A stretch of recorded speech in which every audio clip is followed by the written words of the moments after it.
An American daily says the U.S. Defense Department is exploring the option of relocating some American soldiers stationed here in South Korea to other parts of the Indo Pacific.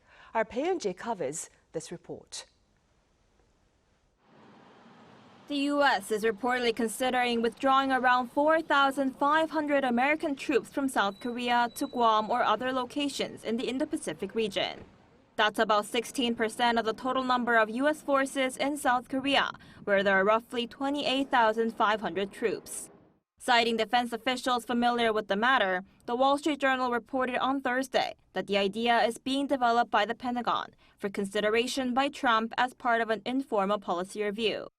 While adding the proposal has yet to reach Trump's desk, it said this is one of several ideas under discussion by senior officials.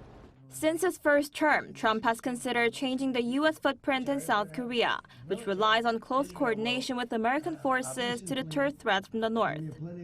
It depends.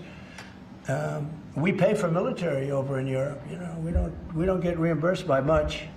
South Korea too. But the head of the U.S. Indo-Pacific Command has presented negative views about the idea of a troop drawdown in a Senate hearing last month, saying the loss of the force on the Korean Peninsula would mean a higher probability that North Korea would invade. As General Brunson said, North Korea's development of advanced nuclear weapons and ballistic missiles pose a direct threat to our homeland and our allies, and are executing a deepening cooperation with Russia.